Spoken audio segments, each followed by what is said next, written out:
right, thanks for coming to the HARA meeting was delayed a week. I'm Elliot Laramie, for those that don't know, the Secretary of HARA, and I'm going to give a presentation on a missile that I fired in the military called the AGM-88 high-speed anti-radiation missile, HARM.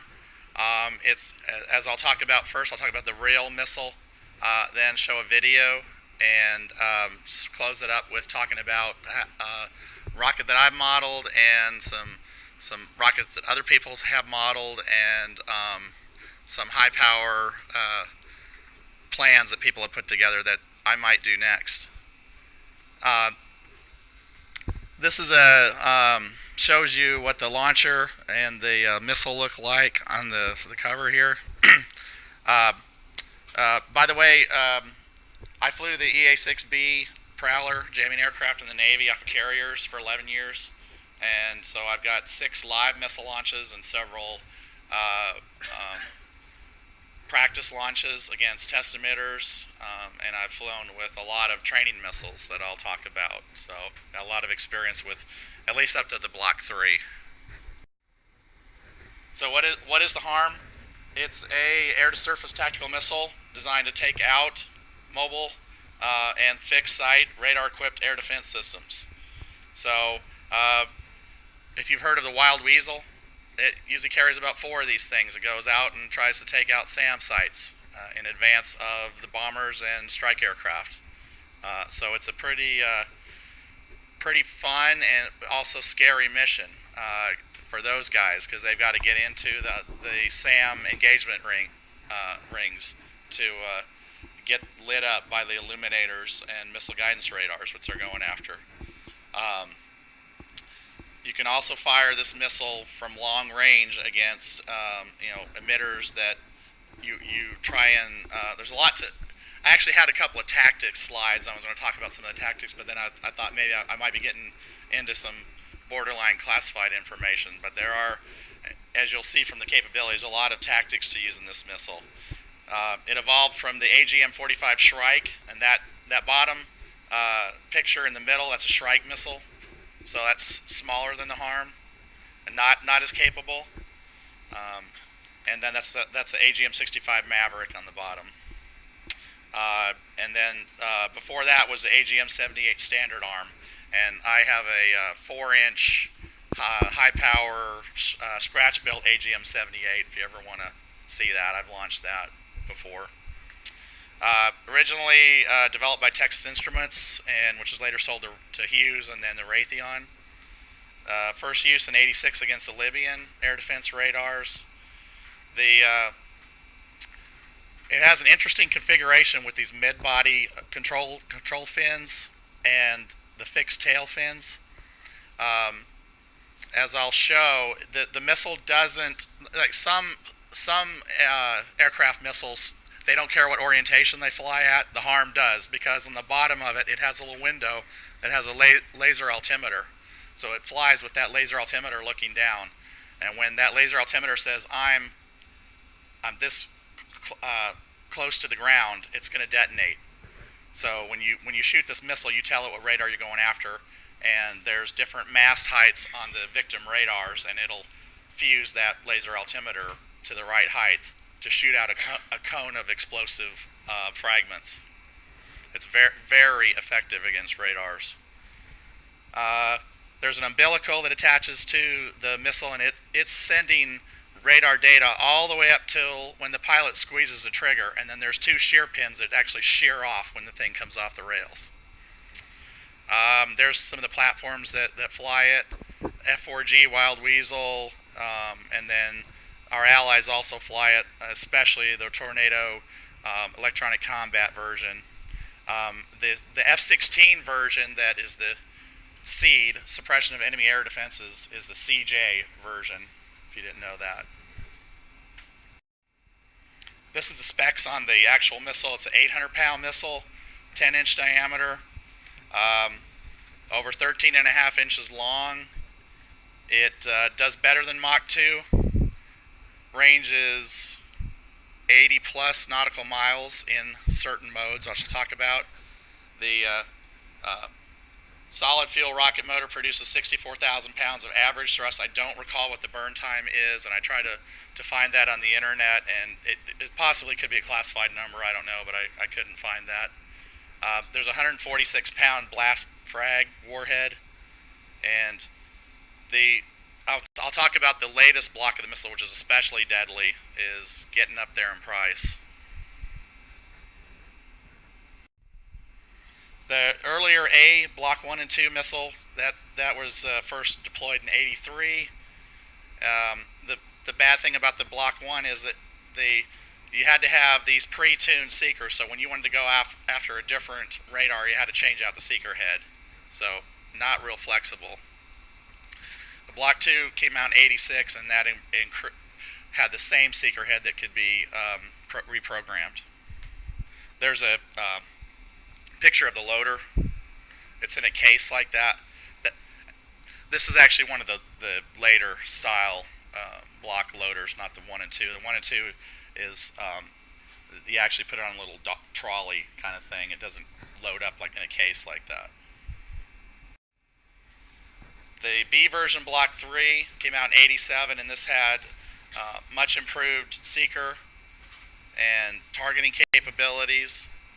The Block 3, though, requires that you power up the missile before loading onto the aircraft, so the Navy, which I flew for, decided to not go with the Block 3 because they didn't like that you had to basically power this up down in the shops under the in the hangar deck, or the weapons bays, that's a no-no on the ship. Oh, by the way, one of the movable mid-body fins is removable. So after it gets loaded on the newer blocks, when it gets loaded on the aircraft, they do what's called stray voltage checks, and they just make sure that everything is okay with the wiring on the jet. After they've checked that, they put the fin back in, and then you'll go to, if you're land-based, you'll go to an arming area that's just short of the runway or in the carrier. They're pointing you out over the water. And then they'll pull the arming pin, and it's like a pull out, twist, and pull, and they'll show you the arming pin to show that the missile's now armed, and you're pointed out over the water, or you're pointed away from houses and stuff on the runway, so that if that thing goes off right then, it's not going to cause too much damage. Okay, the Charlie version Block 4 and 5 came out in '93, and this is where the warhead became a lot more effective. They changed it from steel fragments to tungsten, and a new explosive charge. So basically you got a molten cone of tungsten that this thing shoots out, and it's, I say, it's very lethal to radar systems. They upgraded the guidance section and put more powerful signal processor to go after the little more difficult signals. And then there's a mode called Target of Opportunity that you can basically set it up with your radar warning gear on board your aircraft, and it tells you, hey, I've got a threat. Do you want to shoot a missile at it? And then the pilot just squeezes a trigger and it goes after it. That's all he has to do. And then Block 5 was, they wanted a better capability to target enemy jammers, so it has a home on jam capability. Okay, now we're getting into the 2000s with the Block 6, which they put a GPS unit, and so it's even if the emitter goes down, it calculates where the last known position was, and it's going to go to that. So very good CEP on this, starting to get on the missile. Okay, now the latest block, which is what the video is going to be about, is the Advanced Anti-Radiation Guided Missile. Came out in 2004, and you'll see there that it has a little millimeter wave seeker in the front, and so when it starts getting into the target area, it starts scanning, and it picks up the different vehicles in the target area. So It can go after not only the radar vehicle, it can go after the control van, it can go after the launcher, whatever you want it to do. It's got algorithms inside that tells it. So now you're starting to get into a true kind of PGM with sort of a radiation flavor. And the long-term goal is to redesign the airframe so that it's stealthy, because there are some radars that can detect a HARM launch. They see the HARM come off the rail, so they know, oh, I need to shut down now. They want to so make the airframe more stealthy. And also the ARGM adds a couple of receivers that can send and receive data through satellites to send, all right, this is what I was seeing. This is what I was seeing right before I detonated, and that kind of thing, to so you can do damage assessments. I don't know how many people understand the color coding of the bands on military missiles. If you see blue bands, that means it's a training missile. So AQM-88 will have blue bands on it, and I've flown around tons with those. It's got a real seeker, but no warhead or motor. If it was a live missile, you would see a yellow band in the front. That means live warhead. A brown band means live rocket motor.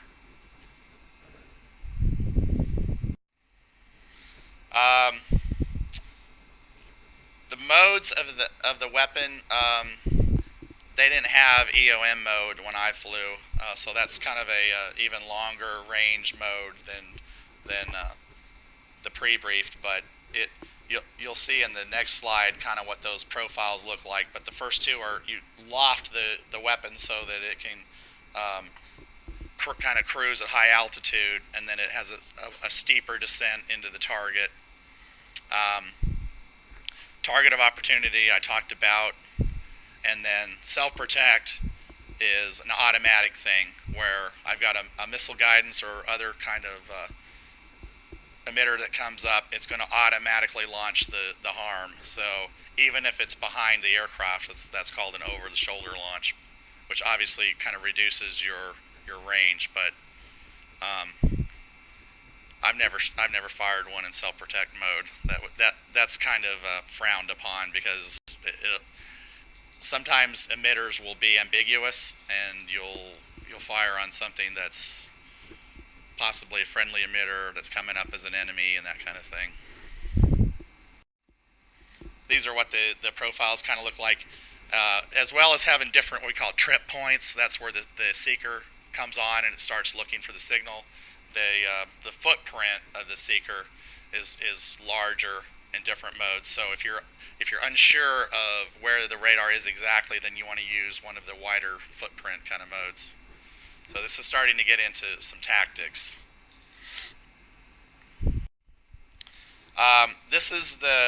These are actual pictures from my squadron that I flew with in Desert Storm with the Gauntlets. This is a live HARM missile that's just been loaded up, and you keep this red, it's a kind of a foamy thing on the front to protect the seeker nose. That comes off right before you climb in the jet. These are radar kill markings. Our call sign was Iron Claw, so this jet's Iron Claw 607 that has several successful kills on it. I have a question. I noticed that modern missiles and armaments tend to look pristine. Are the days of putting graffiti on them long gone? Is that allowed anymore? Because, in World War II, you see bombs all dressed up and stuff, so... No, those days are not long gone. Yeah, and I've seen some pretty obscene things written on bombs and missiles. So so Desert Storm we did a lot of that. I guess it just didn't get into public photographs. No. This is me, and this is at not during Desert Storm, but in a different deployment in Japan. So that's AQM-88 on that wing station. Okay, so I'm going to play the video of the ARGM. This is an animated video from ATK. And I guess we don't have audio.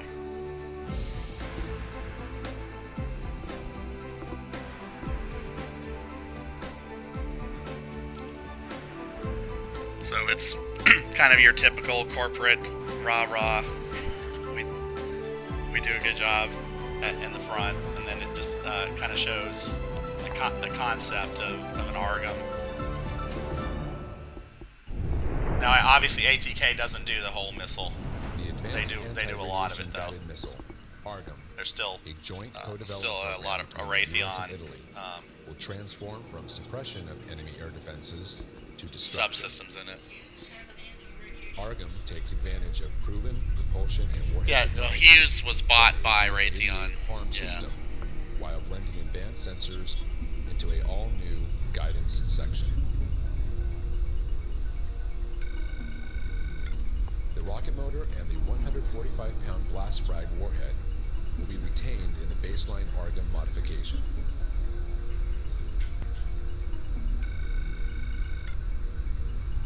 ARGM brings a new digital anti-radiation homing They're sensor talking all about the with system. accuracy and sensitivity.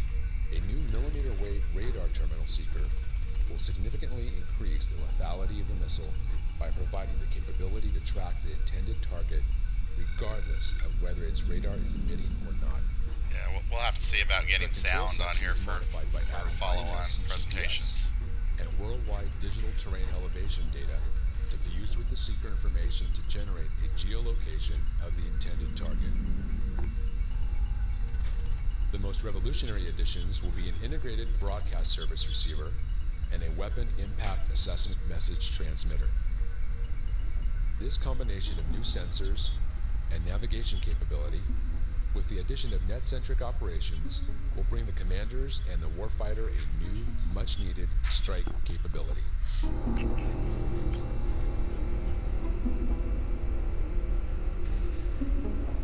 In this scenario, the FA-18 is assigned a seed mission in support of a planned strike against a known target.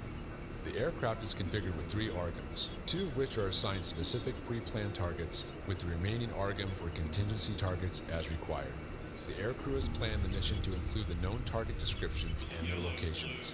All 3 missiles can be loaded with the same missions, thus allowing the pilot to select any or all missiles for this mission or any assigned missions received en route.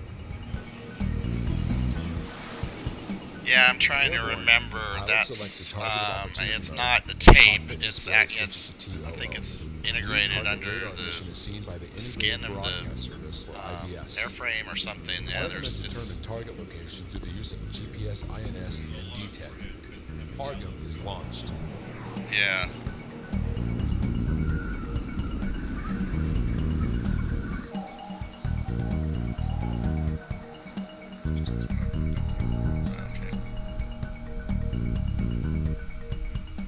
Highly sensitive ARH seeker tracks the radar emissions. So, yeah, F-18s. We had a F-18 driver in our air wing that shot 19 HARMs in Desert Storm.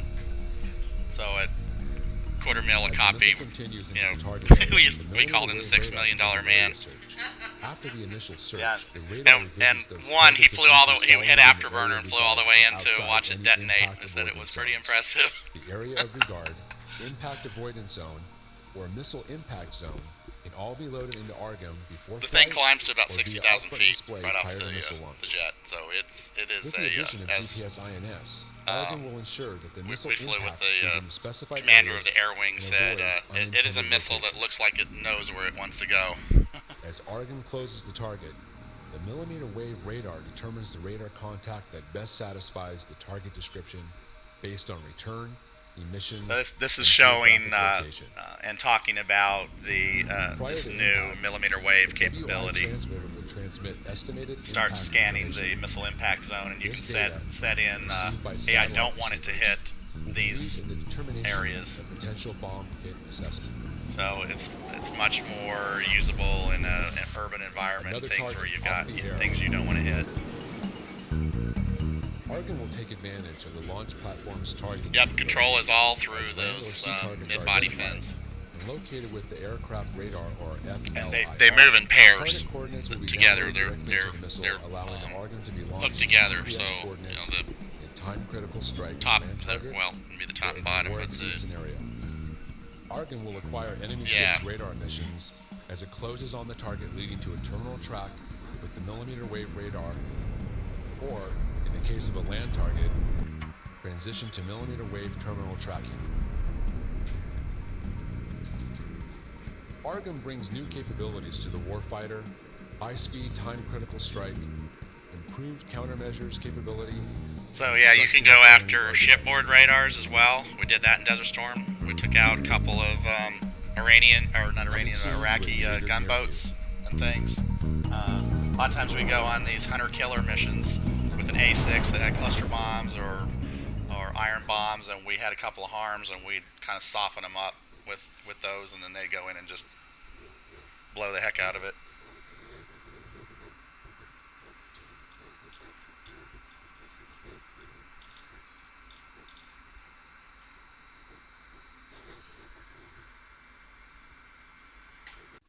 Yeah, so, okay, and this shows it underneath. There's a red area that's marked off there.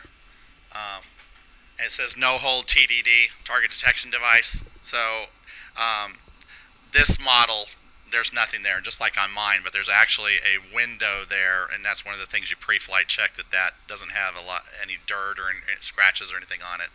And there's a laser altimeter in there. Those fins are moving together in pairs. How do you get rolling? That is handled by the control section, and yeah, that would be something to dig into. Yeah. Yep, you do, and that's very important that you have that not canted to the side, or you're not going to detonate at the right height. And yep, I'm sure that's a lot of work into that algorithm. And The rear fins don't move at all? no, they're totally don't move. Mid-bodies would have to not hold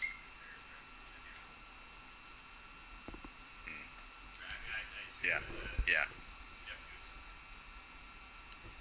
yeah.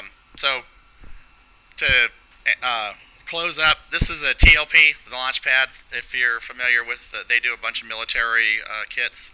This is a 1/3 scale version, the same kit that's back there.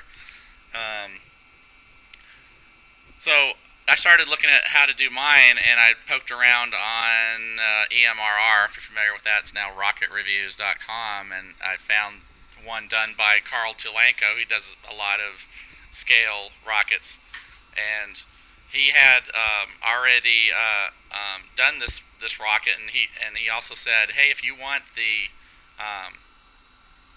decals for this, just send me an email. So I did, and so I got some water slide decal papers, printed them out, and then spray it with decal bonder so it doesn't wash off, and it worked great. And I use decal bonder a lot. I use it on a lot of the Estes decals just to strengthen them up so they don't tear when you put them on. You got to be careful you don't put too much on there, but it's great stuff.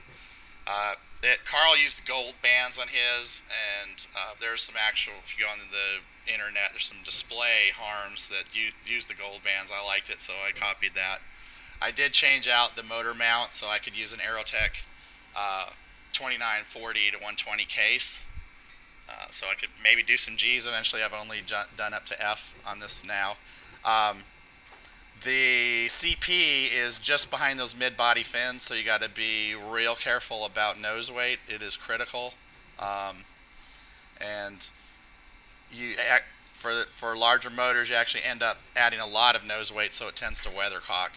So it's, as you know, a balancing act there when you're adding nose weight. You don't want to get too much up in there. This is also off of Rocket Reviews. It's Paul Turing's kit, but he used sticker shock vinyl decals, which I don't like them. They didn't do a good job on those. Sticker shock normally does really good military missiles, but this one doesn't look realistic. And last two slides. I also pulled off of the site plans for a 4-inch 54 millimeter plan. So this is with no motor. This is a 10-pound rocket. This is using public missiles, phenolic, and their G10 fins. So that this is 40% scale, and possibly a level 3, since I did get a nice performance bonus at work today. Might have to do this one, which is a 7.5-inch, 75% scale, 98 millimeter plan, and this weighs 62 pounds without the motor. So big rocket. Its length is 123 inches. Yeah. I need to get a full scale going. So that concludes the brief. Feel free to look at this rocket. It's flown several times. It's been repaired. So if you have any questions, feel free.